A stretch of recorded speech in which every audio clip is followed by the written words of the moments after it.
This is one of the most picturesque and seemingly underrated cities in the whole of Europe. The ancient city of Dubrovnik. Dubrovnik is not far from the UK, a short 3.5-hour flight from the Midlands, and we were in the coastal town of Split. Thereafter, my family rented a car and we headed out to the ancient city of Dubrovnik.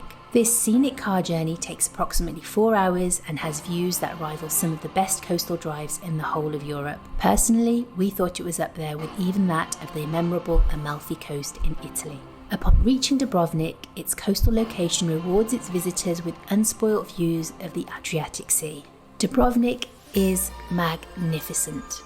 It's an imposing ancient city with glistening terracotta rooftops and narrow cobblestone streets which takes you back through history. And if you only have one thing to do in this beautiful city, we would recommend the City Wall Walk. These impressive walls have never been breached and has kept its occupants safe since its conception back in the 13th century.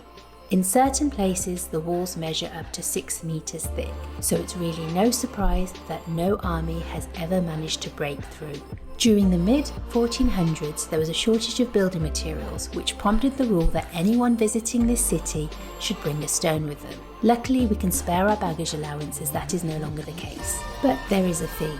Admission is approximately €18, but the views are literally stunning at almost every point. So personally, we think it's worth the price. It takes about 90 minutes to complete the tour, and even in autumn it can get pretty hot, with temperature reaching up to 30 degrees. When my family went in September, we had highs of approximately 28 degrees, so doing this in the morning is definitely preferable. Within the ancient city walls is the Old Town, and exploring the Old Town is a treat for tourists. For Game of Thrones buffs out there, there's also the King's Landing tour, where you can visit the famous backdrops from the hit TV show. This is Fort Lovrenatz. This is also known as St. Lawrence's Fort, and it's outside the western wall of the city and is 37 metres above sea level. And it has historic importance that I would like to share. In the 11th century, the Venetians attempted to build a fort on the same spot. If they had succeeded, they would have kept Dubrovnik under their power, but the people of the city beat them to it. And to this day, it's a symbol of the power of the people. The Gondolic Square is an atmospheric venue with market stalls and festivals. Uniformed ceremonial guards march in the evening through the main street, and it feels like you have travelled through time.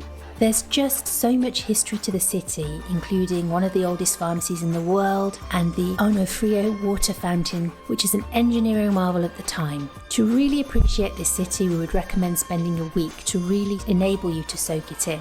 Croatia has hundreds of small islands, and there are many day trips to these islands, leaving from the city of Dubrovnik. With so much to do and so much to see, we will definitely be back to visit this captivating city, which in our opinion is one of the jewels of Europe.